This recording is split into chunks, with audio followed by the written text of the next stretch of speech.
Olá, meu nome é Priscila Peixoto, eu sou professora do Departamento de História e Teoria da Faculdade de Arquitetura e Urbanismo da UFRJ. Esse vídeo é parte de uma série produzida pelo departamento que faço parte, especialmente para o canal da FAO UFRJ. Uma série dedicada aos impactos da pandemia da Covid-19 nos estudos sobre arquitetura e urbanismo. Neste contexto, trazemos para o debate o tema Arquivos da Quarentena. Para animar a nossa conversa, teremos a participação da pesquisadora Camila Gui Rossati, arquiteta e cientista social pela USP, mestre em arquitetura e doutora em sociologia pela mesma universidade. Atualmente atua como pesquisadora em pós-doutoramento pela USP, com apoio da FAPESP. E a gente vai contar também com a professora da UFBA, Júnia Mortimer, arquiteta e urbanista pela UFMG, mestre em Artes e Humanidades pelo programa Erasmus Mundus e doutora em Arquitetura e Urbanismo pela UFMG. Mas, afinal, do que estamos falando quando dizemos que trataremos dos arquivos da quarentena? Antes de responder objetivamente à questão, é preciso situarmos nosso debate.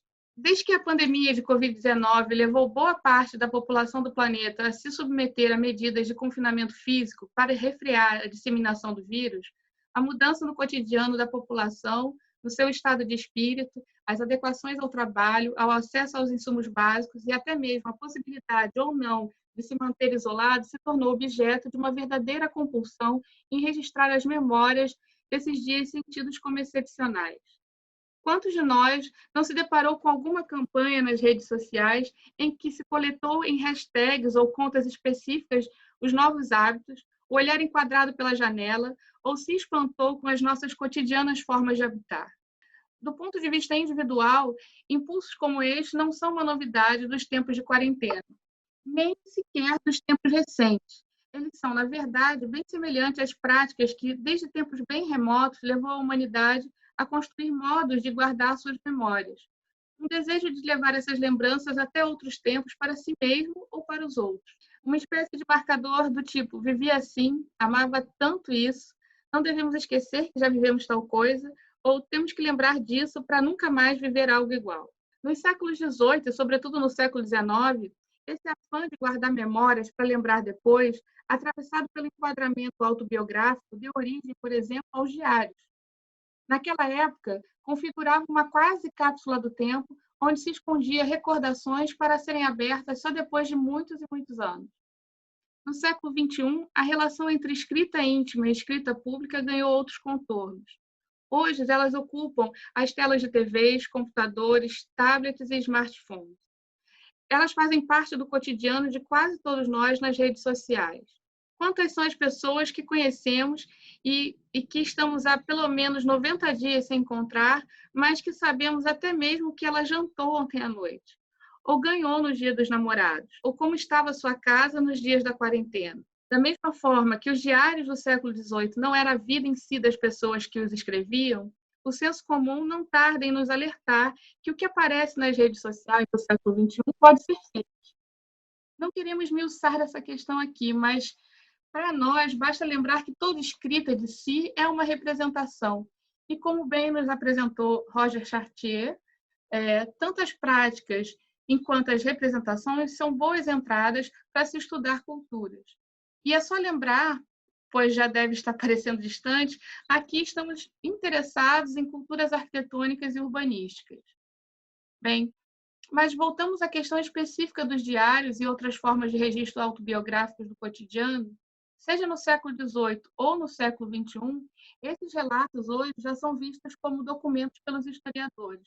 Os testemunhos de um único indivíduo passaram a ser vistos cada vez mais como insumo rico para se interpretar os processos e a passagem do tempo da humanidade como parte de um processo que, em fins do século XX, no campo da história, se chamou de revalorização da história política, dos atores na história e da construção de uma história do tempo presente.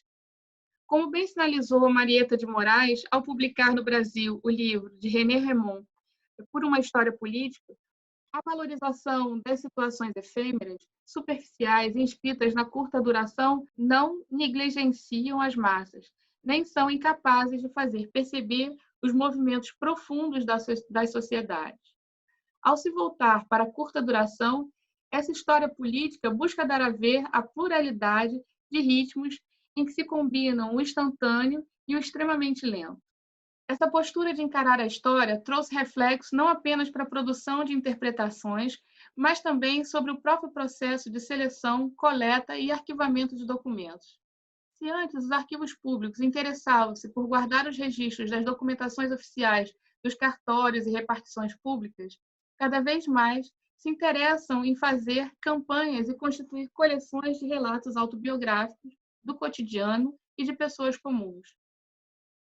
Aqui podemos citar propostas bem específicas como a APA, Associação pour la Autobiographie, que na França guarda autobiografias ainda em suporte de papel, como também os arquivos públicos, que em momentos em que estamos, como os que estamos atravessando, fazem campanhas para recolhimento de registros pessoais. Vejamos alguns exemplos que se constituíram nos últimos meses ao redor do mundo.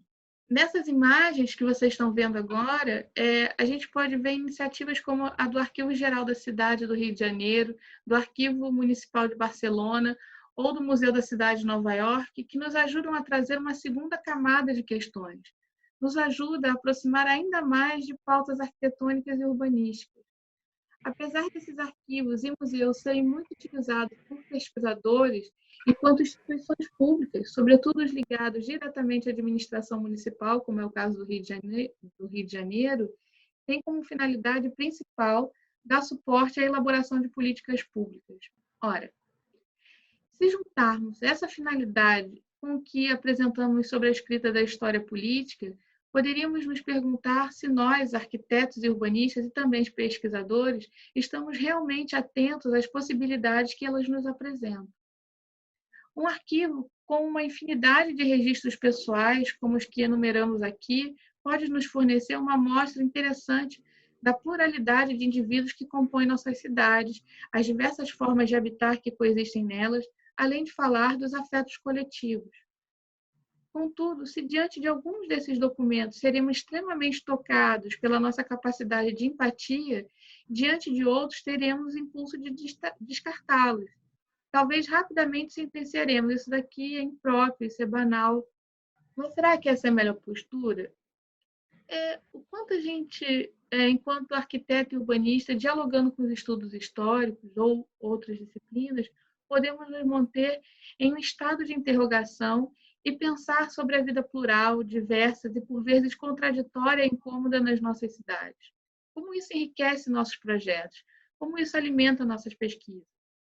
Para ampliar esse debate, então, eu vou chamar agora para falar com a gente a Júnia Mortimer, que, a partir da sua pesquisa, acho que pode nos ajudar a pensar algumas especificidades justamente desses arquivos plurais ou desses arquivos que nos fazem acessar a cidade, a arquitetura e o urbanismo de uma maneira um pouco mais ampliada. Então, vou passar a palavra para a Júlia. Bom, primeiro, eu gostaria de agradecer o convite à querida Priscila, com quem eu venho construindo uma relação de trocas muito significativas nos últimos anos. E gostaria de estender meus agradecimentos também à Faculdade de Arquitetura e Urbanismo, da UFRJ, parabenizar a todos os envolvidos com a criação desse espaço virtual de pensamento e reflexão, nesse contexto tão delicado e complicado dos últimos meses. Agradeço também poder dividir esse espaço de hoje, dessa mesa, com a Camila Rossati, que me foi apresentada pela Priscila, e dizer que fico muito feliz, nesse momento tão difícil, de participar de encontros tão potentes e frutíferos, né? E saber que eles estão acontecendo pela e na universidade.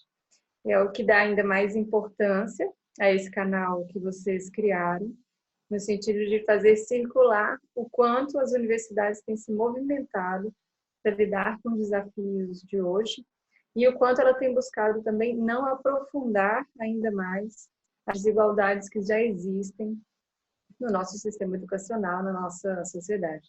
Acho que essa mesa hoje é também ela um testemunho de que temos insistido em manter ativo algo muito importante para a universidade, que é o espaço da reflexão, da crítica, enfim, das trocas, dos embates, da aprendizagem.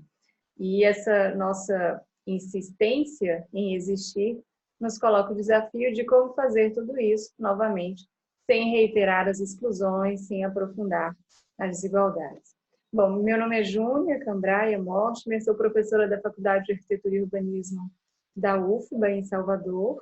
E para pensar minha contribuição para essa mesa de hoje, arquivos de quarentena, memórias de quarentena, me baseei muito na minha atuação enquanto professora e, sobretudo, enquanto pesquisadora, já que as reflexões em torno da imagem e, mais recentemente, em torno dos arquivos, tornaram-se bastante presentes nos projetos de pesquisas nos quais me envolvi nos últimos anos.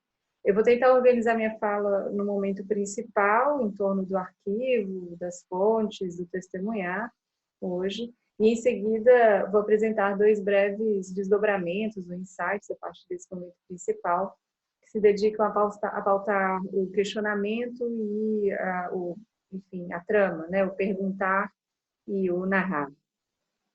Bom, antes disso, eu acho importante ressaltar que, como Priscila bem apresentou, a gente tem visto iniciativas de diferentes instituições com chamadas para envio de relatos visando a constituição de um arquivo do Covid-19, né, um arquivo da pandemia, ou mesmo, com recortes mais específicos, arquivos da quarentena, arquivos do isolamento. Nos colocar a pensar um arquivo da pandemia é nos colocar a pensar formas de reunir e sistematizar os diversos testemunhos e as diversas memórias de um momento muito traumático para a humanidade, mas vivenciado de formas muito diferentes por cada grupo social. E também traumático de várias formas, né?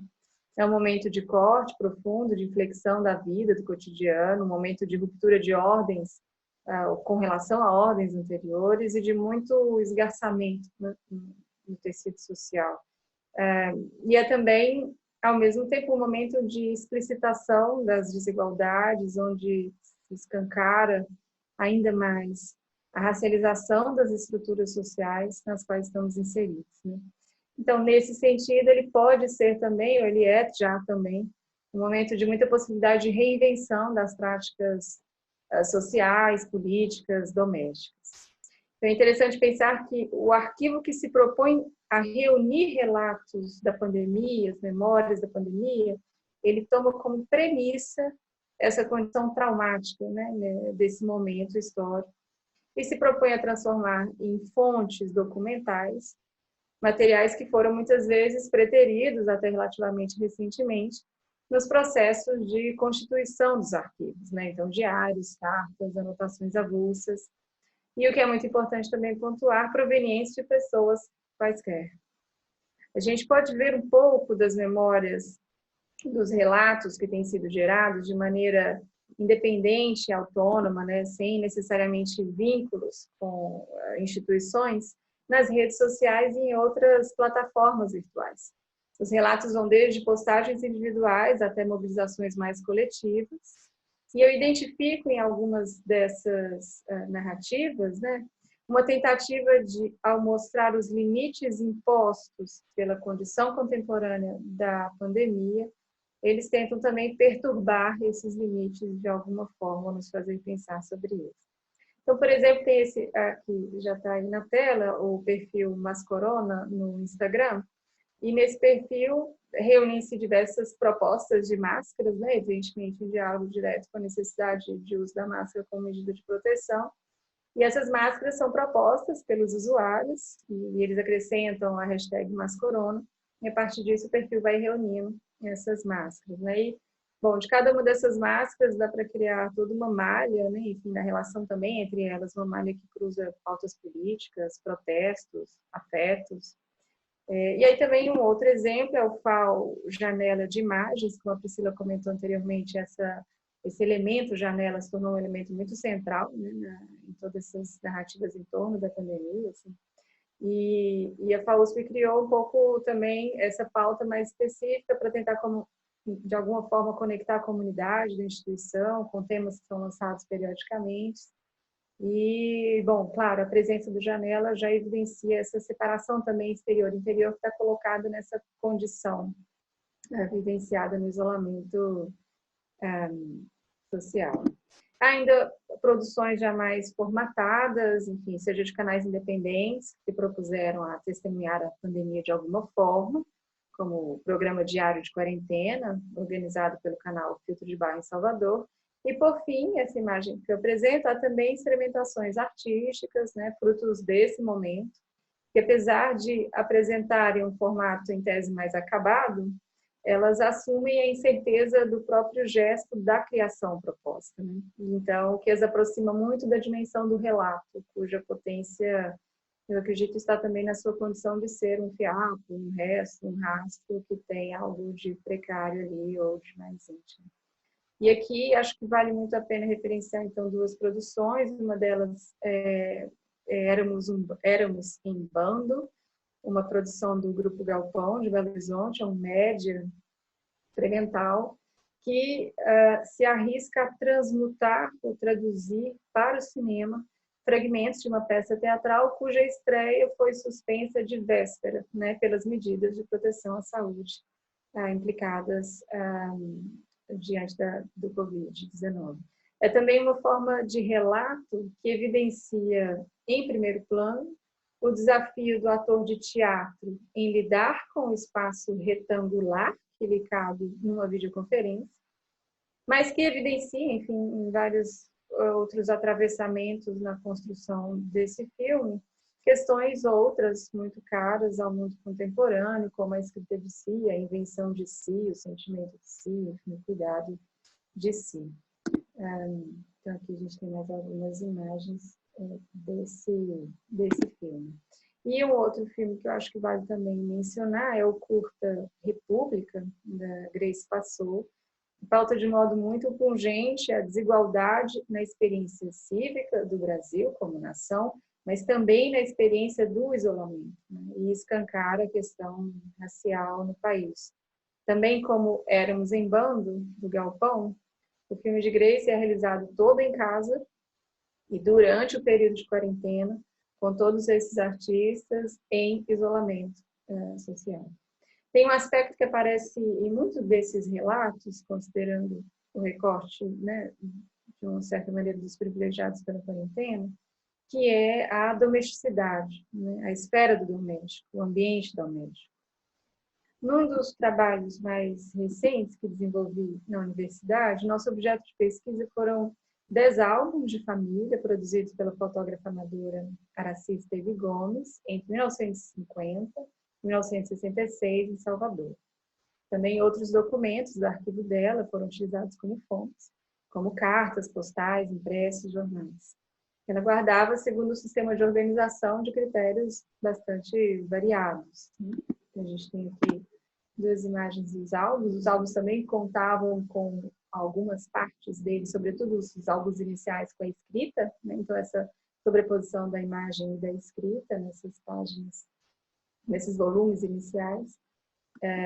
E além dos álbuns, especificamente, a gente também recorreu a outras fontes presentes no arquivo dela, sejam postais, como a gente consegue ver no canto inferior esquerdo, impressos, como se fossem manuais técnicos de fotografia, cartas e alguns recortes também de jornais.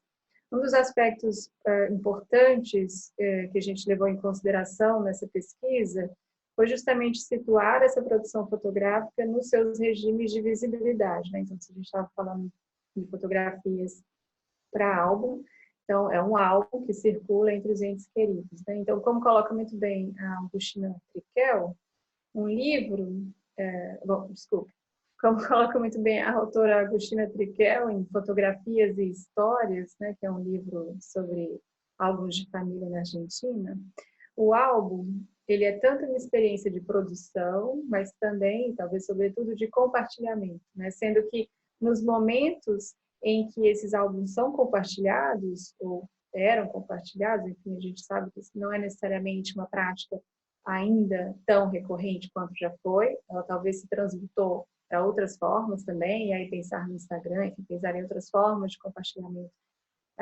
dessa memória visual. Mas, bom, quando esses álbuns eram expostos, narrativas em torno da família, a constituição da família, os seus processos, ela é ou reafirmada ou ela é rearranjada em função dos acontecimentos que marcaram aquele grupo social. E tem aí uma dimensão do afeto, né, claro, com a fotografia, que é muito constitutiva dessa experiência de memória e de invenção de si, pela visualidade. A gente buscou explorar a prática fotográfica de registro do doméstico como forma de criação de uma memória familiar, que então, né, nesse período de 50 e 60, se deslocava da escrita para a imagem. E vimos que era uma prática que se intensificou, né, em meados do século XX, com as possibilidades técnicas que permitiram com que máquinas compactas de muito simples manuseio, operação, tivessem mais amplo alcance do público.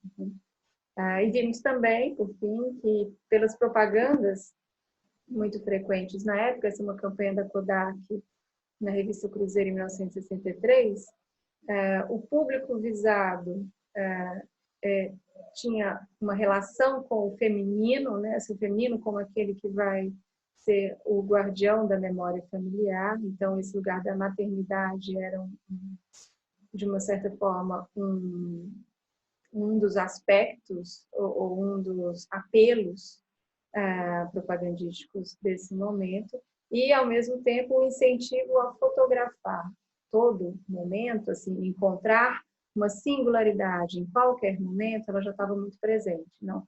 Então, assim, quando quiser guardar um momento de gaiatice, bate uma foto. Quando quiser guardar um momento de faz de conta, bate uma foto. Então, esse bate uma foto, esse imperativo da foto, não é à toa que a gente chega, né?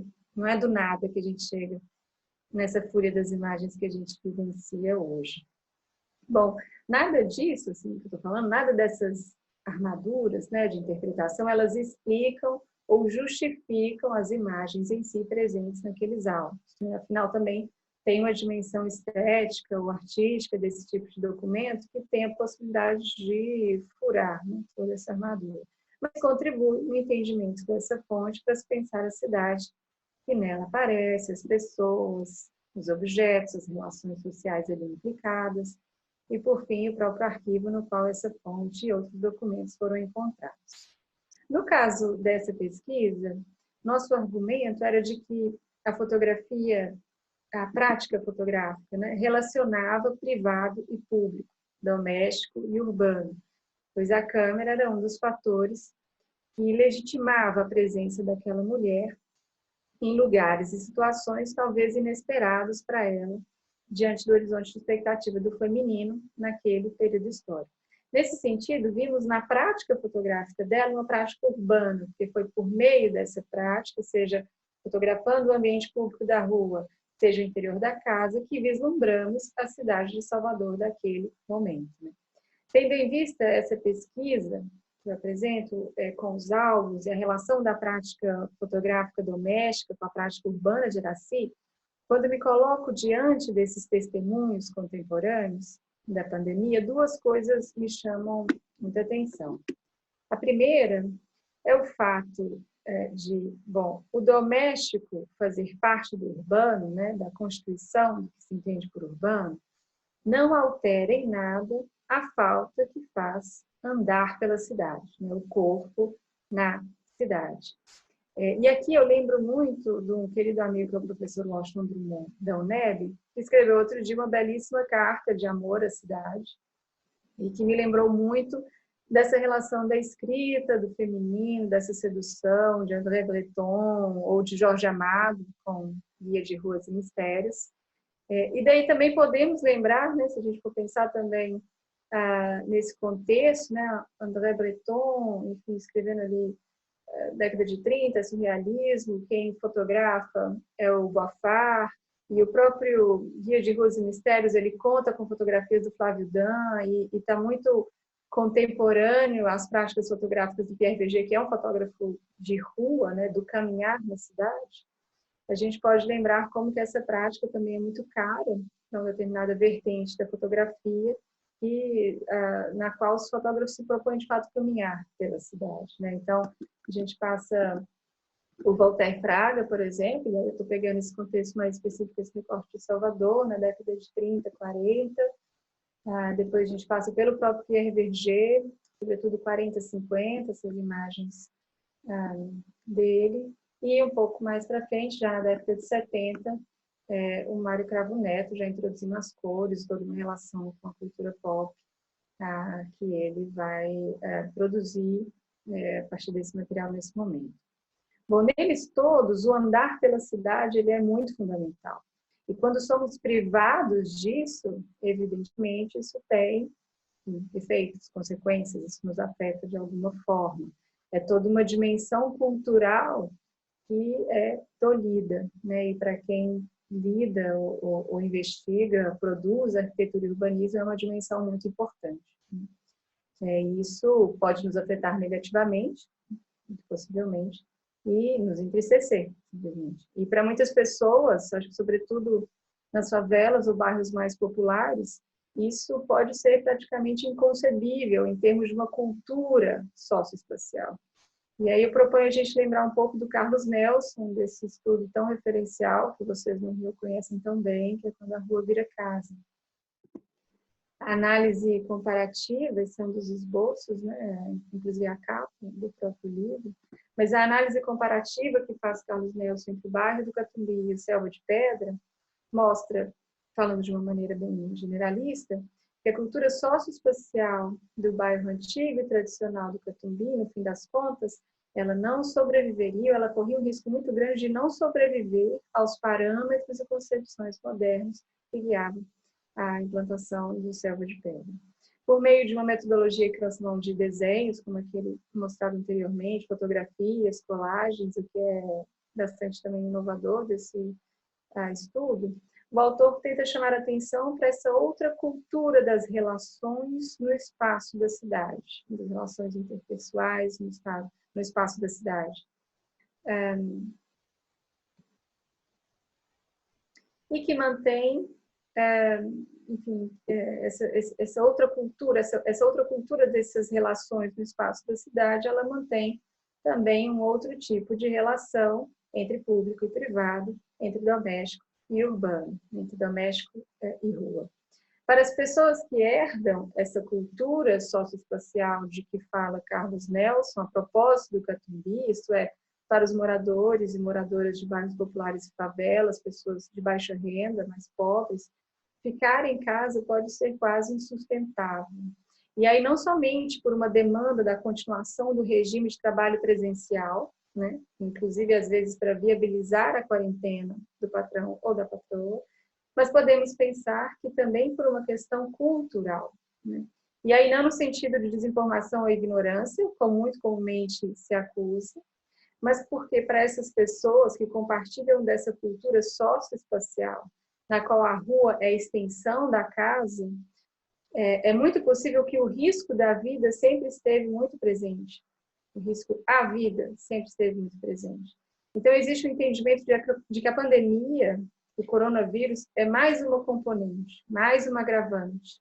Mas o risco à vida, a precariedade no trato da vida sempre esteve ali, presente, seja com a subida da polícia ao morro, seja dentro da própria casa da patroa. Em segundo lugar, e aqui focando no recorte do isolamento social, tem algo que me parece bastante importante e incontornável, que está em muitas das atividades realizadas nesse período. É a noção de domesticidade e a necessidade de politização desse ambiente, desse espaço, dessa esfera do social. Quando nessa pesquisa que mencionei nos aventuramos chamar de prática urbana, uma prática fotográfica, majoritariamente doméstica, o fizemos porque entendemos que era a câmera que legitimava o trânsito daquela mulher por espaços da cidade imprevistos à presença do feminino naquele período. Mas também porque vislumbramos o urbano, ou melhor dizendo, a cidade e suas práticas, nas imagens domésticas. Nesse sentido, pensamos o urbano como uma complexidade de relações e não no sentido estrito de projeto urbanístico de ciência, mas no sentido de práticas, nos termos do setor.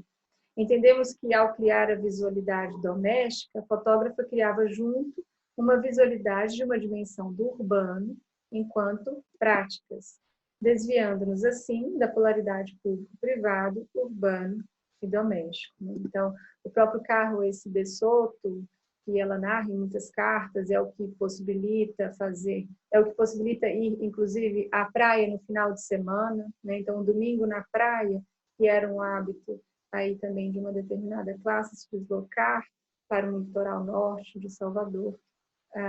Bom, isso tudo aparece, de certa forma, por meio da escavação dessas imagens. Essa domesticidade aparece em algumas dessas memórias da quarentena, a começar com a discreta invasão visual do espaço doméstico, né? Adentramos escritórios, bibliotecas particulares, salas, quartos. Há também as interrupções de terceiros, especialmente filhos e filhas ou bichos de estimação. E ainda, no caso de famílias com crianças pequenas, que evidentemente demandam mais presença e cuidados com a rotina, vemos que a escala de revezamento entre os parceiros, ela condiciona o tempo disponível para reuniões, lives ou para o trabalho pago, né, em geral. Para ajudar a pensar nisso, eu tenho me valido muito de recomendações da querida Taniele Rui, antropóloga, professora da Unicamp. Como ela escreveu num post outro dia, essa pandemia mostra uma crise do cuidado. Ela implica uma possibilidade de inflexão no entendimento do cuidado, na valorização do cuidado, que muitas vezes hoje a gente se refere a ele como o trabalho não pago, e na divisão sexual do trabalho, né? O cuidar como algo feminino, o cuidar tradicionalmente menos valorizado, portanto, mal pago ou sequer reconhecido como trabalho. Então, acho que é preciso também pensar sobre isso. Bom, voltando àqueles três momentos que eu falei da minha fala, o momento principal e 2 desdobramentos, eu vou me deter agora no que chamei de pergunta ou gesto de perguntar, né? Eu resgatei outro dia, a propósito das nossas conversas que antecederam essa gravação, eu resgatei outro dia uma entrevista do Paul Veyne, que com 86 anos mostrava como os clássicos o haviam ajudado a aprender a fazer perguntas. E diante de cada arquivo, para fazê-lo falar, dizemos que precisamos sempre de uma pergunta, né? Aprendo muito isso com a Arlete Parte, sobretudo no Sabor do Arquivo, ou com outro querido amigo, que é o professor Eduardo Costa, da FAUSP, com os livros, sobretudo com o livro Arquitetura, Poder, Arquivo, Poder, Memória. O que esses testemunhos, hoje, em processo de produção, né, podem nos falar, vai estar sempre intimamente relacionado a que perguntas teremos para eles, né? E se os pensarmos dentro de um arquivo, ou seja, já sistematizados, organizados, dentro de escolhas, né, segundo escolhas para a organização desse arquivo, as perguntas elas não só movimentam as fontes, mas também arranham, quando não desmontam, a própria estrutura organizacional de um arquivo. O arquivo ele tem, evidentemente, na sua estruturação, escolhas intelectuais e necessariamente políticas. E a partir do momento que esses arquivos institucionais forem sendo construídos, essas memórias forem sendo sistematizadas, catalogadas, inseridas numa estrutura de organização, que é também um dispositivo de poder, elas vão ganhando outras camadas de sentido. Então, diante desse esforço, institucional ou não, da construção de arquivos da pandemia, acho válido ter sempre em mente que as perguntas que lançamos ao arquivo para fazê-lo falar podem contribuir também na desmontagem de sua estruturação, para situar os documentos na potência deles enquanto memórias. E pensando que são arquivos em processo, né, a gente não está falando necessariamente já de um arquivo da pandemia que é tal, que está ali, mas a gente está falando de processos de intenções ou intencionalidades de sistematização, de criação de arquivos. É bem interessante a gente pensar que a gente tem a possibilidade efetiva de desmontar e remontar esse possível arquivo, antes que ele assuma formas de organização muito definitivas, né? E aqui, claro, me permitindo digressões. Mas, enfim, como nos ensinam, desconfiem das imagens, desconfiemos, claro, sempre também dos arquivos, mas sem perder de vista que o arquivo, por mais relacionado a qualquer aparato de poder que ele possa estar, ele é sempre uma abertura. Por fim, vou me deter um pouco sobre o que eu chamei de narrar, ou, enfim, uma trama, a possível criação de tramas, né? E aí eu vou me lembrar um pouco da Yaris Chiavinato, que no encontro da FAUSP recente citou o dissertor, né? Todo arquivo abriga a possibilidade de uma nova história. Então, aqui eu procuro pensar que diante desses arquivos, ou antes, diante desses testemunhos, dessas memórias da pandemia, da quarentena, poderíamos criar novas histórias para essa cidade, esse país, esse planeta, a partir das perguntas que lançaremos aos vestígios, aos restos produzidos por pessoas quaisquer. Esse esforço agora é a história do presente, que para os arquitetos e urbanistas, como bem me lembrou Priscila, é algo muito pouco amadurecido, né? Muito menos do que no campo da história. Então, é excelente que a situação na qual estamos imersos nos convoque a um trânsito mais rigoroso pelos conceitos e balizas teóricas que podem nos ajudar a pensar a história do tempo presente no campo da arquitetura e do urbanismo, sem que isso seja necessariamente crítica ou teoria, né, que é o que geralmente acontece. Mas como história do tempo presente. E aqui nos colocando uma provocação e um desafio. Se pensamos na imagem técnica, na oralidade, nas múltiplas naturezas ou suportes de uma enunciação, como temos visto com os próprios relatos da pandemia, suas várias e diversas formas de aparecimento, seria mesmo a escrita a única forma de construir essa historiografia hoje? Continuaremos a nos restringir à escrita como único código que sustenta a atividade de escrever história? Sabemos que ela foi até aqui. Mas e agora, José? Obrigada, Júnia. Acho que ficou ótimo, assim. Acho que trouxe várias coisas para a gente pensar. Eu vou passar, antes de entrar, fiquei fervilhando aqui de perguntas e de questões que a gente pode levantar, mas antes de fazer essas perguntas, eu vou passar a palavra para a Camila. Em primeiro lugar, antes de tentar responder a essa provocação, a essa questão instigante, que é, sem dúvida, uma questão que aponta para um desafio epistemológico, né, uma questão profunda sobre como se produz conhecimento, eu gostaria de agradecer a Priscila pela iniciativa de criar essa mesa redonda feita de telas quadradas, e de nos colocar em contato para pensar os arquivos do presente, pelo viés, né, pela chave da história da arquitetura, nesse espaço, agradecer também o espaço da UFRJ e a esse empenho de criar essas novas formas de diálogo nesse contexto. Também eu agradeço a Júnia pela apresentação primorosa, cheia de excelentes imagens, de reflexões, e com essas questões tão instigantes. Para falar rapidamente, eu sou formada em Arquitetura e Urbanismo pela Universidade de São Paulo, e depois eu fiz graduação em Ciências Sociais, também na Universidade de São Paulo.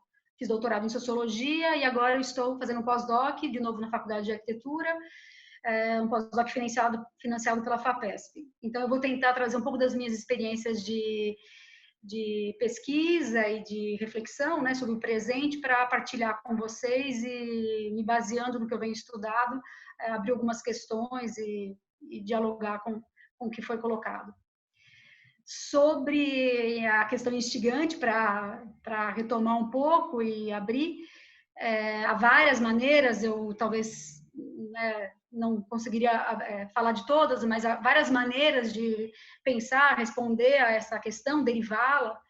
E a pergunta que a Júnia coloca eu acho interessante, porque talvez traga a questão, né, será que é possível a gente fazer uma história com as imagens, uma história talvez mais radicalmente substituindo, né, a escrita, uma história a partir das imagens em si, com as imagens. E eu fico pensando naquilo que o André Malraux falou nos anos 40, no final dos anos 40, sobre o que apareceu, né, como museu imaginário, que está no livro dele, sobre essa possibilidade técnica de aproximar, de confrontar as obras de arte com a imagem, né, com o recurso da fotografia. E também fico pensando, né, a tomada de consciência do poder da imagem, que essas questões trazem, foram trabalhadas por Marc Ferro, né, para pensar a escrita da história, também pensando em outras referências aqui, a Viva Burg, sobre uma cartografia das imagens, né, colocar as imagens para falar entre elas. Então, eu penso que a imagem é um documento, né, a Júlia colocou bem a questão da imagem, para a gente não se restringir, né, a gente sempre fica atento sobre a ilusão que as imagens trazem também. Então, acho que a gente está falando aqui de uma aposta, que é pensar a imagem enquanto documento, um documento que permite também fazer uma contra-história, né? Um documento que vai além do oficial, que vai além do que é escrito e que está nas instituições. Então, eu acho que a imagem tem esse poder de trazer essas questões. Eu acho que é um pouco... eu vou tentar organizar um pouco essa relação entre imagens e relatos, entre iconografia e os registros orais e escritos, que foram questões que aparecem na minha pesquisa. De partida, talvez eu acho que vale a pena lembrar que a história da arquitetura moderna é uma história das imagens, né? Das imagens que puderam circular, uma vez que a arquitetura em si não circula, né? E a experiência de frequentar os espaços, de experimentar em 3D, se dá com a circulação das pessoas somente. Então, a história da arquitetura sempre trouxe, da arquitetura moderna, esses ângulos, esses pontos de vistas, né? Em edições, em enquadramentos, e nos tipos de iconografias possíveis, né? No desenho do arquiteto, no croquis, no desenho técnico, no corte, fachada, planta, perspectiva, e também nos suportes específicos de difusão dessas imagens, né? Nos manuais, nos catálogos de exposição, nos livros, nas monografias de arquitetos, decoradores, designers, nas pranchas de arquitetura. Então, de partida, a história da arquitetura coloca um problema entre esse real, esse objeto construído, a coisa em si, e o representado. E os próprios dispositivos técnicos de representação dos arquitetos nos fazem lembrar que para se chegar a uma obra acabada, né, para se construir um objeto acabado, esse objeto final, é preciso apresentá-lo de vários ângulos, ou como a gente usa, né, em vários layers. Então, a própria ideia de representação e o real está no centro da questão da arquitetura, né, do problema dessa forma em si. Pensando um pouco a questão do presente, né, e pensando a situação que nos encontramos face à pandemia, nós estamos sendo convocados a pensar, mais do que nunca, o papel desses dispositivos técnicos também e a relação que estamos tendo com esses instrumentos de visualização, né? A partir do trabalho, do ensino, da pesquisa, as reuniões pelo Zoom, muito se apareceu aí os aniversários, os happy hours, enfim, outras práticas sociais, agora mediada por imagens, né? Mediada pelos dispositivos. Então, falar de imagem é também falar dos dispositivos que possibilitam esses registros e esses aparatos, como a Júlia mostrou também, pelo que se circula pelas redes sociais, pelos Instagrams. Então, do ponto de vista sociológico, talvez eu ficaria pensando, né, os elos sociais, eles estão mediados por esses dispositivos e eles nos colocam, né, em relação a esse visual, essa visibilidade. E talvez aí, acho que o mais interessante não seja também só ficar na imagem, né, mas também pensar como ela se produz, quais são os dispositivos de visualização, como todo esse aparato técnico também, ele propõe algumas formas de pensar a relação do interior com o exterior, do controle, do enquadramento, da imagem. Para ampliar essa questão, eu vou apresentar um pouquinho do que é a minha pesquisa. Eu tenho me interessado para pensar a história da arquitetura, o que eu diria, né, a contrapelo, entender o domínio da arquitetura a partir da sociologia, da antropologia, ou seja, a partir de abordagens teóricas e metodológicas que colocam questões sobre um outro ângulo. Por exemplo, as práticas de consumo, a questão do gosto, né? O gosto como uma manifestação da estratificação social, os processos de reputação e de consagração dos arquitetos e das obras, as fronteiras entre arquitetura e não arquitetura, entre o design e não design, entre o que entra no museu, o que entra na galeria de arte, o que entra numa exposição. E para seguir um pouco nessa linha, do ponto de vista do consumo, por exemplo, uma pergunta que eu me coloquei no meu doutorado, né? Quem são os clientes dos arquitetos modernos que encomendaram essas casas? É possível ainda falar numa história da arquitetura moderna, universal, utópica, né? Com esse desejo de democratização do progresso moderno? Eu digo, né, em relação aos princípios estéticos, a regras universais que agradariam, que responderiam aos anseios dos grupos sociais? Que grupos sociais? Então, a questão é como entender isso, que fontes buscar para trabalhar com essas perguntas. como os moradores narram suas experiências nessas casas que encomendaram. E antes, né, quem estava em condições de encomendar uma casa que foi classificada, né, na história da arquitetura como obra de arte, que entrou, né, para projetos consagrados da história da arquitetura. O que se herda, né, a casa também é um patrimônio material, a casa também é uma herança, a casa também é uma propriedade transmissível. Então, o que se herda, o que se transmite a partir da casa, como a casa ela é vivida também como relações sociais, relações familiares, né?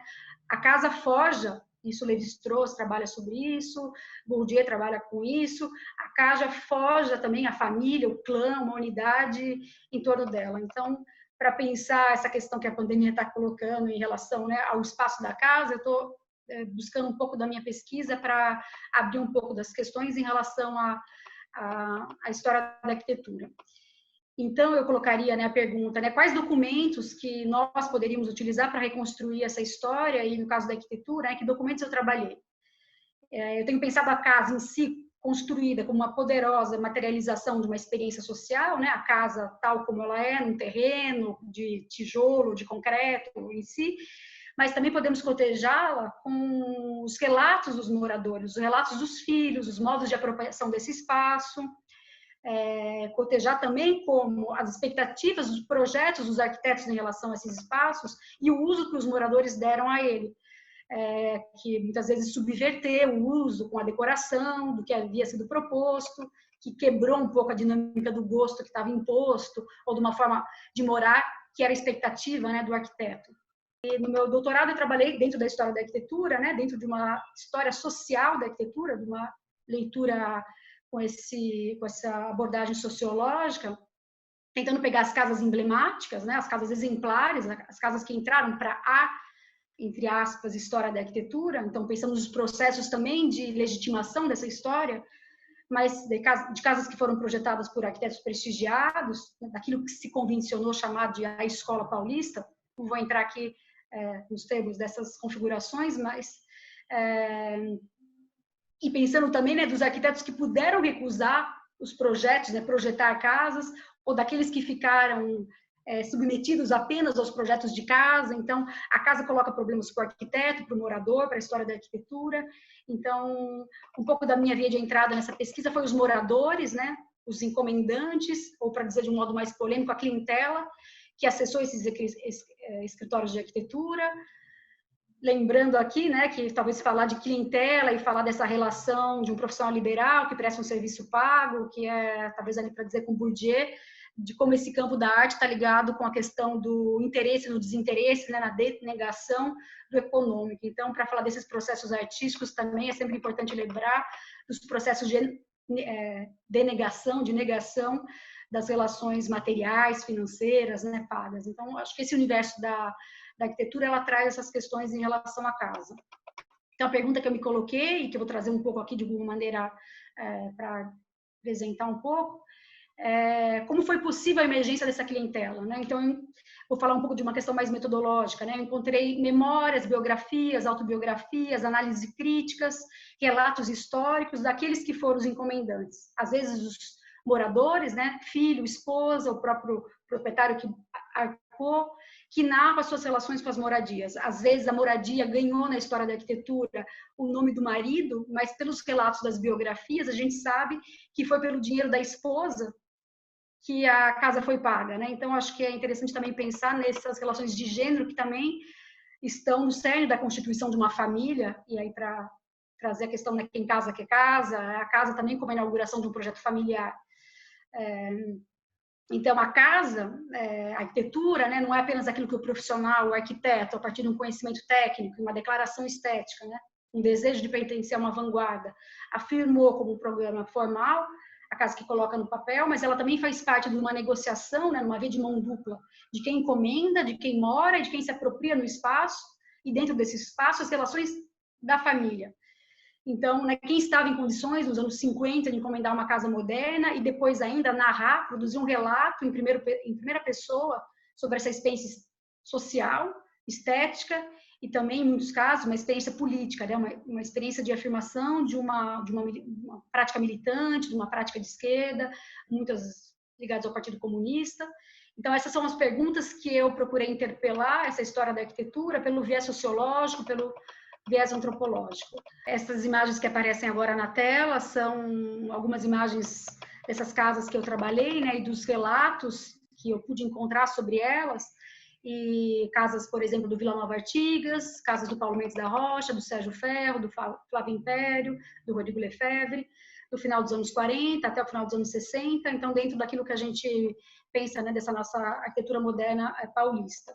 E dos clientes que a encomendaram, e como essa casa também entrou para, né, nomeada, que eu estou chamando para a história da arquitetura. Às vezes causa Chapsky, Chapsky é o esposo da Alice Bril, fotógrafa, contemporânea da Aracy, então uma casa,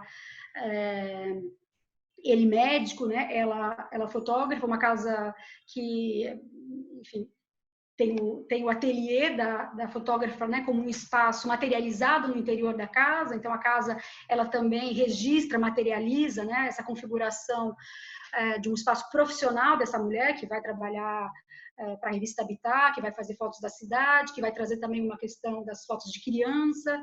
Então, e ela está muito ligada ao Artigas, né? Eles se encontram também nos círculos ligados ao MAM, ao Museu de Arte Moderna. Também os dois recebem, o Artigas e ela, uma bolsa pela Fundação Rockefeller, se encontram nos Estados Unidos. Então, uma rede de sociabilidade, uma rede que liga o arquiteto e o cliente, dada também pelas relações estéticas, políticas, sociais. Então, são famílias que se cruzam, né? Então, quando eu faço essa pergunta sobre as condições de possibilidade dessa arquitetura, é sempre numa perspectiva sociológica de entender qual experiência social esses projetos materializam. Nessa outra imagem, só para fazer um apanhado, né, um panorama, as casas acima e os livros, né, as biografias, os relatos correspondentes que serviram de fonte escrita para acessar outros pontos de vista sobre aquilo que estava registrado no projeto, sobre aquilo que estava registrado na arquitetura construída. Então, sempre contrapondo, né, o objeto arquitetônico e relatos, e, inclusive formas né, como as imagens aparecem nesses livros. Eu acho que o que é interessante acrescentar aqui é que a grande força da arquitetura, né, enquanto domínio de estudo, e o fato da gente poder cruzar os relatos, as memórias a outras fontes, tão potentes que falam por si, né?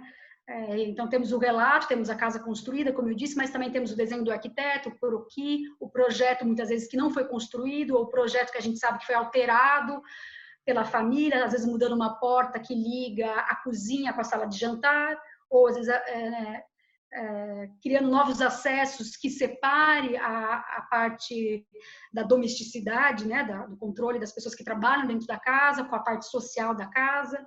Então, todas essas questões que são sociais, que dizem também de uma prática social, de um grupo social, e como ele se coloca em relação àqueles que estão em torno dessa casa, que vai para além da família, estão ali né, nesses materiais, né? Inclusive, por exemplo, o relato das mulheres, da dificuldade de limpar as grandes janelas de vidro da arquitetura moderna, das brigas, dos conflitos, às vezes contados em tom de deboche, às vezes contados em tom de vingança contra o arquiteto, quando o récit, né, quando o relato é feito pelo ponto de vista principalmente das mulheres. Então, aí tem todo um panorama de discursos, de produções escritas que a gente coloca, que a gente, né, pode pensar no tempo que ele foi produzido, por quem foi produzido, para circular em qual tipo de memória, biografia, autobiografia, todo esse regime está em questão também quando a gente vai contrapor a imagem e os relatos.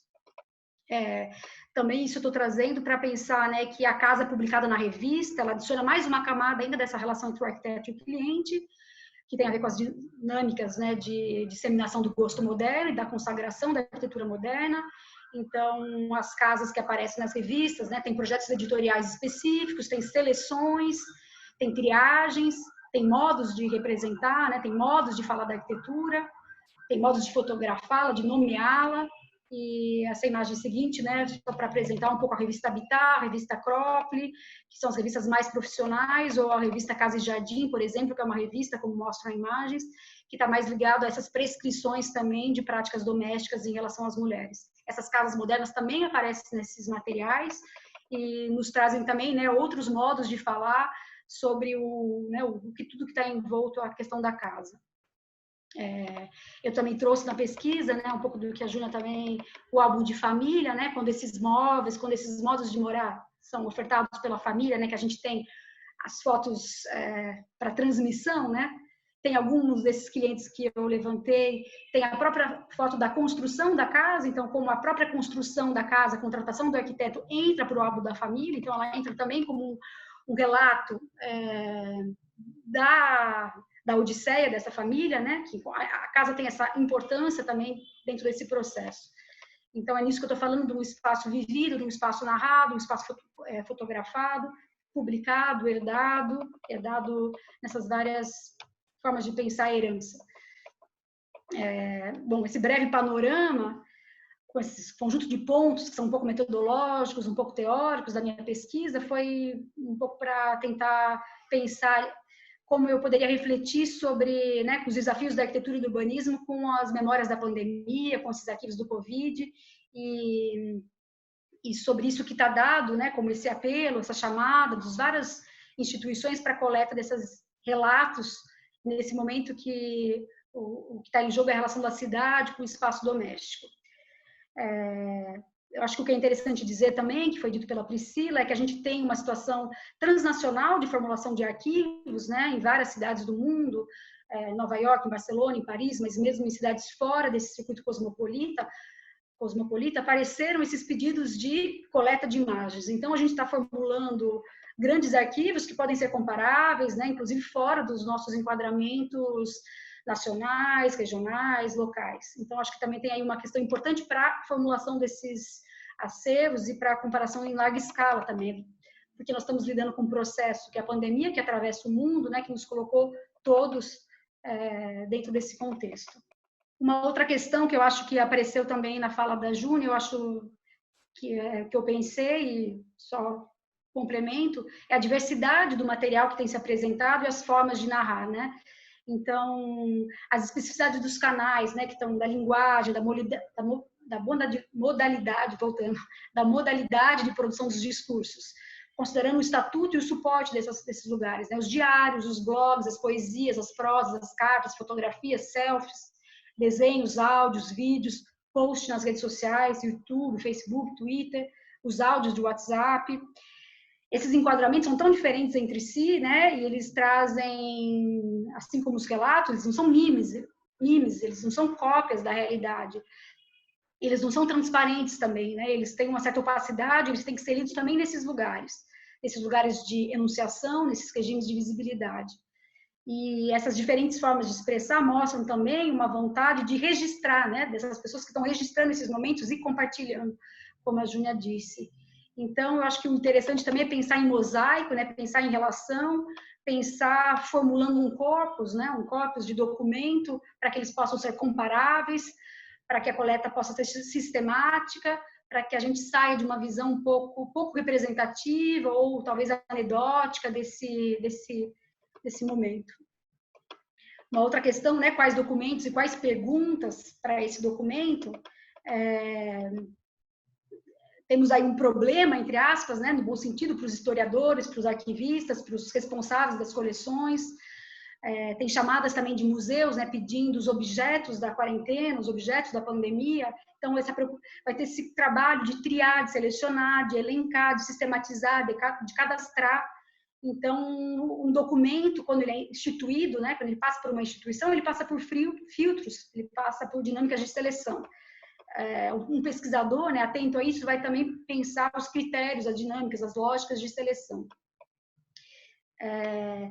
E talvez, assim, trazendo algumas perguntas, né, que eu tenho visto de pesquisas que estão aparecendo, como olhar para esses documentos, pensando, por exemplo, quais são as formas de solidariedade, de ajuda mútua que apareceram, né? Como os cartazes que circularam na internet, nos elevadores, nas portas dos vizinhos, fornecendo ajuda aos mais velhos, às pessoas que têm filhos, as pessoas que não podem sair de casa, as pessoas que devem sair de casa para trabalhar e não têm a escola para deixar os filhos. Então, a imagem que eu mostro a seguir é justamente esses documentos, esses registros, né, de escrita que foram colocados em vários espaços de circulação da vizinhança, fornecendo ajuda, fornecendo uma certa solidariedade. Então, esse poderia também ser um eixo para sistematizar e para pensar essas formas, inclusive que trazem concepções de quem merece ajuda, quem precisa de ajuda, né? Como se ajuda, o que se oferece. Então, tem aí um modelo de troca, de dom, para pensar com o Marcel Mauss, que está em jogo também, né? E que restitui os laços sociais, que restitui também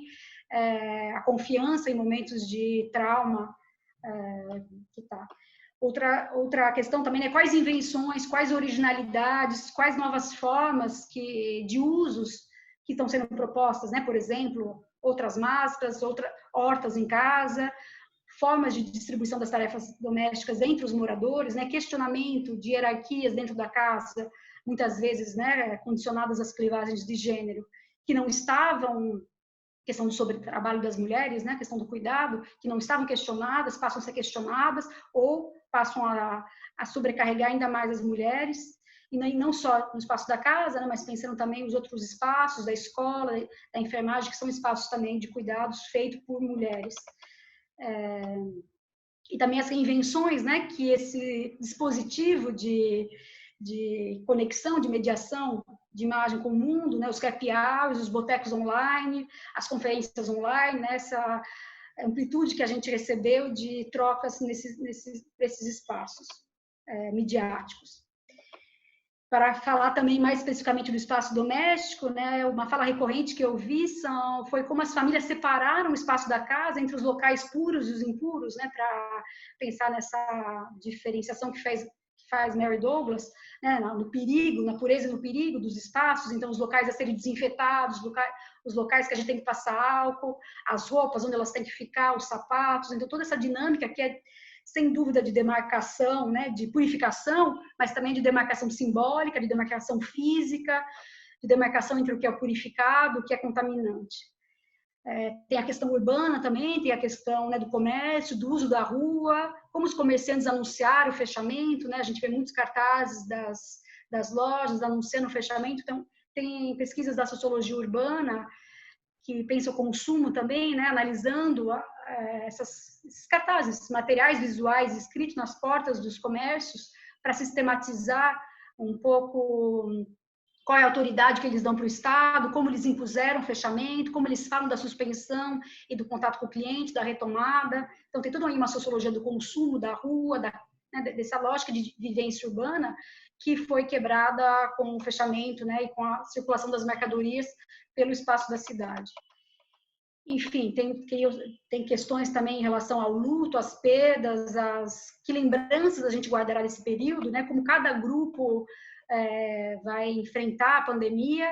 E uma coisa é certa, né, o que fica evidente a partir dos relatos, né, que a gente vê diariamente na imprensa, é que a pandemia ela é universal, mas ela não é democrática, né? Ela incide de modo desigual nos países, nas regiões, nas cidades, nas famílias, no interior das famílias, na nossa subjetividade. Ela repõe, atualiza, por vezes exacerba diferenças regionais, sociais, diferenças de classe, de raça, de gênero, de escolaridade, que fazem parte, para pensar aqui na nossa escala, né, da própria estrutura social brasileira. Então, portanto, tem uma questão aí política que atravessa, né, que é em relação a essas assimetrias e essa possibilidade de responder a ela com justiça social.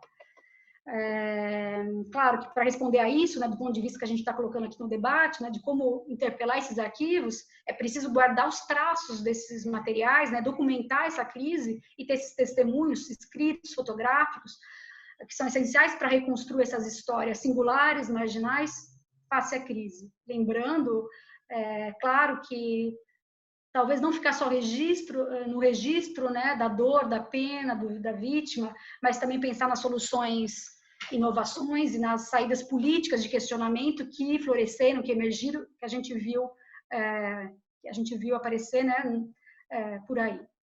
Então, do ponto de vista do pesquisador de ciências humanas, preservar esses documentos é o que está em questão, né?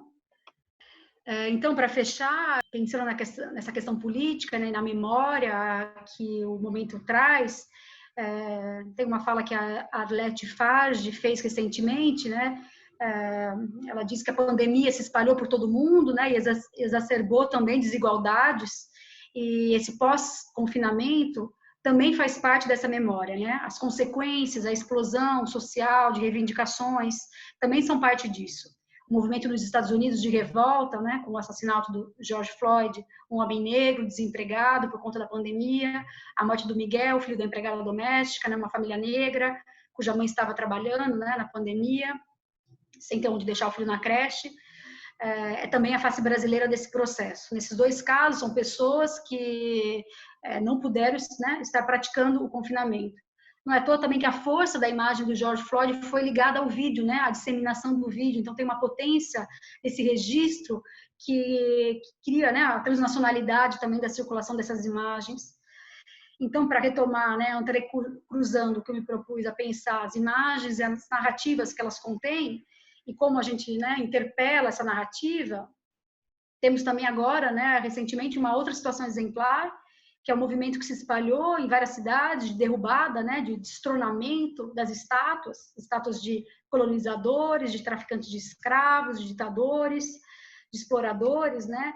E a gente pode pensar essa postura também, né, de questionamento de heróis, né, de tirar os heróis desses pedestal, né, do pedestal, também como uma postura de questionamento da narrativa da história, e também como um questionamento, né, de uma representação a partir dos monumentos, né, dessa materialização, né, de uma memória que se quis coletiva, de uma glória de um passado, né? Então, memória de quem? Gloriosa para quem? Sob qual perspectiva? Então, o que a gente está vendo aí é que, então, afinal, né, quem tem direito de virar um busto, né, na cidade, de ser estátua, de ser uma escultura para ser implantada no espaço público, né, a partir de que narrativa, de que memória coletiva, né, que coletivo está nessa memória. E, então, mais do que nunca, a questão da imagem, da representação, né, do monumento e do discurso sobre a história que está nesse monumento estão em jogo e estão sendo radicalmente questionados, né, a questão da rejeição, né, do monumento é, sem dúvida, um problema de ordem política, de ordem estética, de ordem memorial, que coloca questões para pensar esse presente. Em Bristol, né, que teve a estátua do comerciante de escravos, Edward Colston, derrubada, né, afogada, tem a imagem para ver, né, a população levando a imagem para o rio do lado, população em fúria, né, no movimento, e a própria ação da polícia, que depois declarou que não conteve a população, né, que deixou, inclusive, concordando, né, na extração, na retirada dessa estátua. Em São Paulo também, para trazer aqui a nossa referência, né, tem a estátua do Borba Gato, bandeirante, que caçava e aprisionava indígenas e que vem sendo protegida também para não ser pichada, para não ser derrubada. Uma estátua que está aí no espaço público, né, no bairro de Santo Amaro, mas que muitas vezes foi alvo desse tipo de questionamento.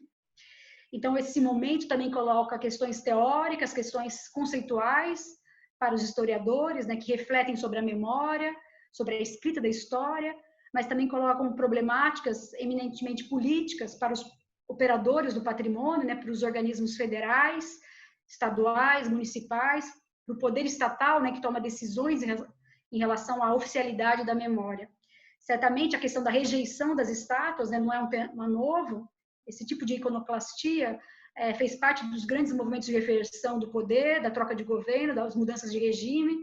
Então, nós estamos tendo aí que enfrentar uma situação, né, a partir de uma relação assimétrica, né, de grupos que questionam, que pedem reparação, que pedem revisão da história, e a potência, né, de infligir a essas estátuas, a essas representações, a essa escrita da história, está em aberto, está em jogo, e para nós que pensamos pela arquitetura, pela cidade, pelas imagens, temos aí um momento para pensar e também para agir politicamente, né?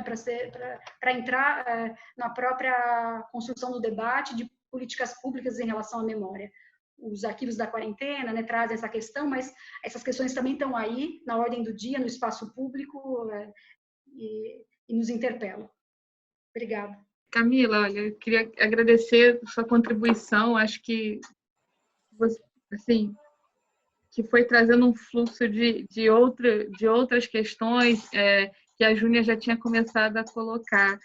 E aí, assim, enquanto vocês estavam falando, eu fui pensando numa série de coisas que eu vou tentar, não vou me dar a tarefa de fazer uma síntese, que eu acho que a brincadeira que a gente está tentando fazer aqui é abrir o arquivo, A gente está pegando a ideia do arquivo da quarentena para explodir um pouco esse arquivo e mostrar as possibilidades que a gente pode ter de conversar com ele.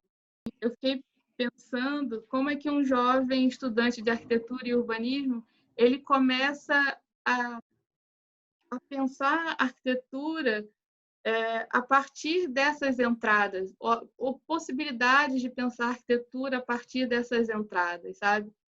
Será que a gente, enquanto pesquisador, ou enquanto orientador, ou enquanto professor, a gente consegue tirar partido desses arquivos, que são arquivos são arquivos vivos? Na verdade, tem um imaginário sobre arquivo que ele é um lugar morto, né? É um lugar onde tem um monte de papel velho. E essas possibilidades de abertura, eu fiquei pensando, a gente pratica isso na hora que a gente está Assim, pelo que eu entendi, quando você faz essa referência mais explícita ao estudante, né, ao jovem, como ele poderia pensar a arquitetura e o urbanismo a partir dessas entradas, né? Eu acho que é um pouco também reiterando essa necessidade premente, assim, talvez em alguns contextos mais, em outros menos, de que é isso, esse campo ele é de fato ampliado para além do texto do Widler, assim, para além daquela ampliação que uma pessoa faz no norte global, né, que é assim, o que é o campo ampliado da arquitetura, acho tal massa.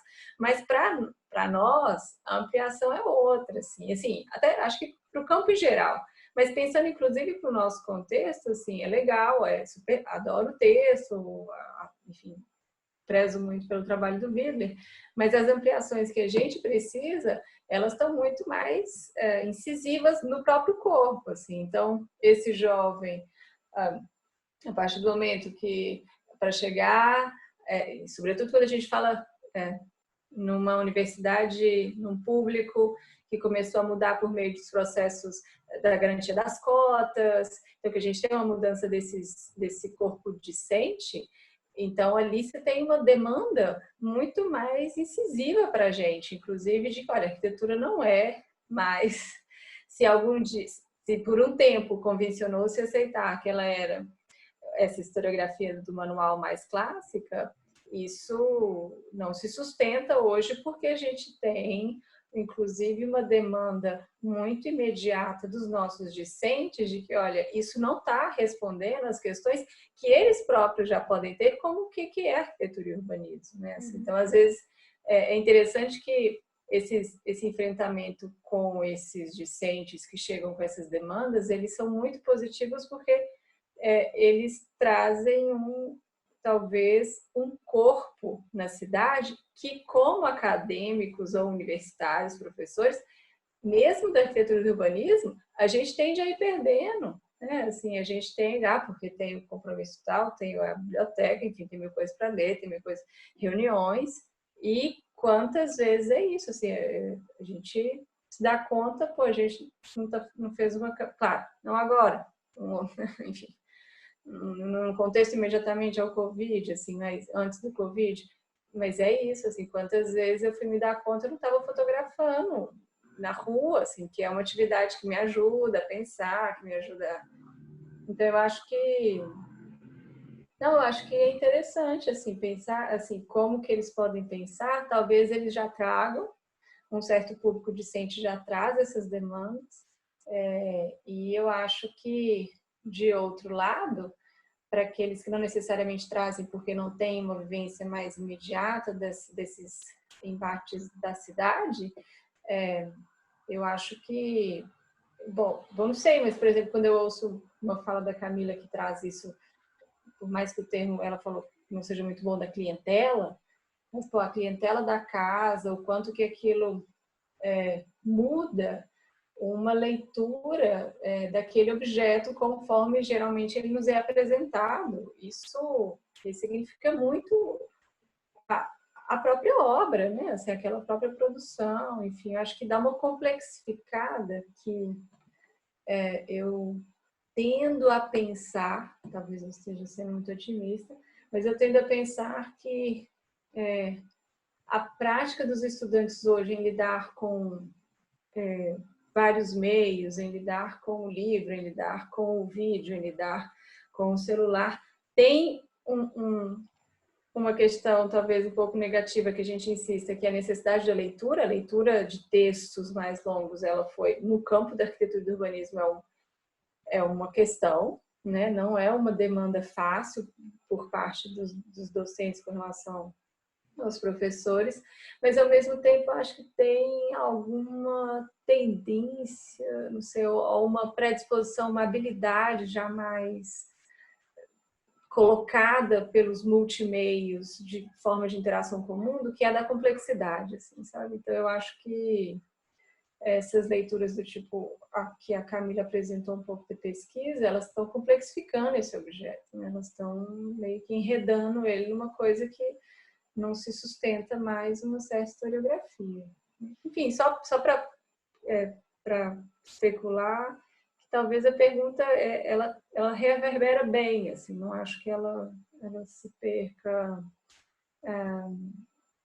Eu acho que ela vale para os estudantes, mas também vale para a gente pensar os estudantes. Né? Assim, o que eu fiquei pensando com a tua questão, Júnia, que eu acho que poderia ser uma coisa interessante em termos de fechamento, né?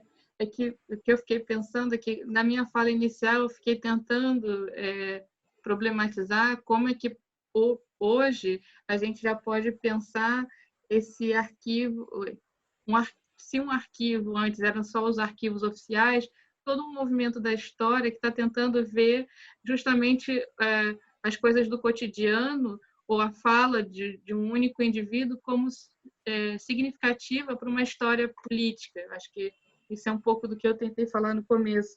E o que essa conversa foi enredando e foi nos...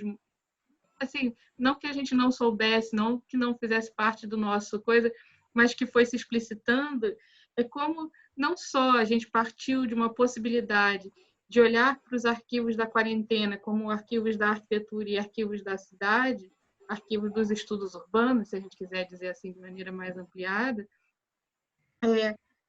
a gente, não só os arquivos, eles são vários, né? Eles devem ser vários para a gente fazer uma história política renovada, né? Como também a arquitetura, ela precisa ser vista como vária, né? Como plural, como o urbanismo, os estudos urbanos, eles precisam ser vistos como vário e plural dessas múltiplas vozes, que talvez só assim a gente faça, de fato, uma arquitetura, uma história da arquitetura, uma história do urbanismo político, para fazer analogia do texto que eu comecei lá na apresentação. Então, assim, acho que talvez isso que a gente está falando agora é bonito, porque eu acho que tem um duplo aí, que ao olhar para o arquivo, que é aquilo que muitas das vezes no senso comum é o lugar do morto, a gente está tentando fazer ver um corpo vivo, né? Um corpo do vivido, sobretudo. Né? Está tentando utilizar esse mote para falar do hoje, dessa coisa que pulsa e que é onde talvez esteja o nosso elan de falar de história, uma história do vivido. Um corpo que está vivendo, né? Porque está em processo. A gente está falando de um momento que está em construção, que as imagens estão sendo produzidas, que o arquivo não está fechado, lacrado, empacotado, né, de uma prateleira dentro de uma instituição, e os alunos, com certeza, estão construindo também os arquivos deles, né, estão registrando, estão fotografando, ainda que não tenham sido interpelados oficialmente para produzir essas imagens, para oferecer para alguma dessas chamadas. Então, eles também estão mergulhados nos mesmos processos, o mesmo desejo do presente, de entender essa situação e de ter as próprias saídas de registrar, né? A partir do que você colocou, que eu achei muito preciso, desses corpos que circulam em outros lugares da cidade, que trazem outras questões também familiares, de formação. Então, acho que o desafio para a história, eu colocaria assim, é pensar o presente. O desafio para as ciências sociais, que pensa o presente, é pensar o arquivo.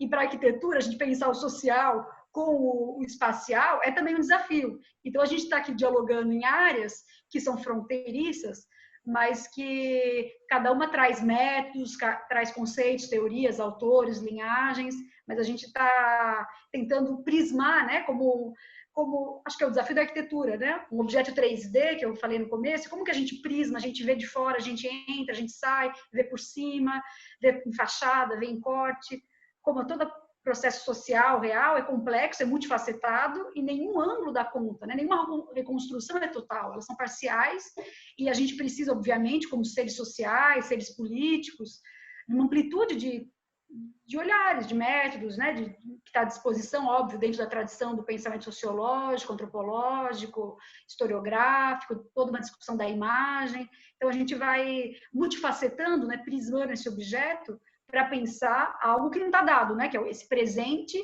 e essa nova percepção também do tempo que a gente está vivenciando, né, com novas produções de imagem, novas produções de dispositivos. Então, o desafio também, acho que está aí para os estudantes de arquitetura de se ver parte também desse processo, né? Que nós também, na condição de pesquisador, docente, também estamos sendo interpelados por novas questões, né?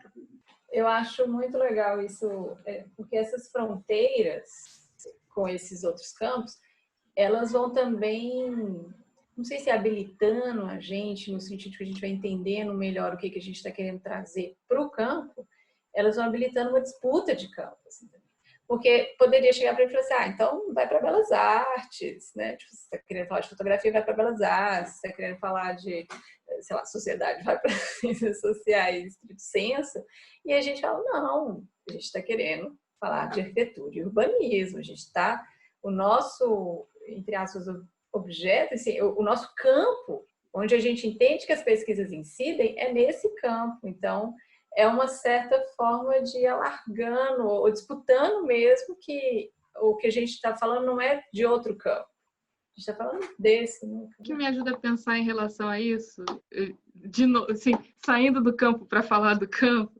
é a própria experiência antropológica. Na verdade, o que a gente está tentando, o que a gente talvez inconscientemente faça, é que a gente vai para o outro campo para olhar nós mesmos. Então, sim, na verdade, esse outro campo que parece que a gente, na verdade, é aquela coisa que você vai para aquele outro, né, aquela coisa meio, você vai em direção àquele outro, mas na verdade para tentar entender um pouco a si mesmo, porque ele, ao dialogar com esse outro, a gente desnaturaliza as nossas próprias práticas. Eu acho que é isso um pouco que a gente fica num exercício de tentar fazer o tempo inteiro, de mostrar que esse lugar por onde a gente trafega, que tem suas práticas seculares, vamos dizer assim, isso não é uma natureza, isso é culturalmente construído e constituído. E se isso é uma prática, isso é parte de uma cultura e isso é passível e necessita de atualização. É talvez necessário atualizá-la de forma consciente. Então, para atualizar de forma consciente, é preciso estranhar a si próprio, vamos dizer assim. E aí esses outros campos, eles na verdade, eles são as nossas, o que nos deixa inquietos para pensar por onde estamos indo, assim. Sim. E eu acho que também para deformar o campo que a gente herda. Um pouco assim, a gente herda ele configurado de uma certa forma, mas quando a gente faz esses trânsitos e a gente meio que vai deformando também. E é por isso que eu estou falando, assim, eu gosto de pensá-lo como uma cultura. E é nesse sentido, nunca encaixotada, nunca morta. Ele está todo o tempo em construção. Acho que o papo ele foi super frutífero e, assim, agradeço muito por vocês terem aceitado esse desafio, que é uma plataforma nova, que a gente está aprendendo, e de ter compartilhado a pesquisa de vocês e o desafio de pensar uma questão que não, assim, que está em aberto ainda. Então, obrigado realmente e que a gente possa fazer essa contribuição, essa troca algumas outras vezes mais, assim. Então, Obrigado mesmo. Obrigada, Priscila. Obrigada, Camila. Foi excelente, muito bom. Estamos aí à disposição. Parabéns pela iniciativa de criar o canal, de manter essa criação de conteúdo, esses desafios, como você falou, que nos são colocados, nos fazem movimentar, mas que também é isso, né? Possibilitam que pessoas em 3 lugares completamente diferentes sejam aqui agora conversando. Então, muito obrigada, valeu demais mesmo. Obrigada, Priscila, obrigada, Júnia, pela oportunidade de poder falar um pouco mais da pesquisa, de entrar em diálogo com vocês, né, à distância, pelas telas, mas que se mostrou uma ferramenta a ser pensada mesmo para além dessas situações, né, de constrições com a pandemia. A gente se coloca em contato universidades diferentes, né, regiões diferentes, e cruza também percepções, práticas sobre o fazer arquitetura, o fazer história, o pensar nossa historiografia. Então, eu agradeço enormemente essa possibilidade, essa oportunidade de poder conhecer o trabalho de vocês e poder falar do meu. Obrigada.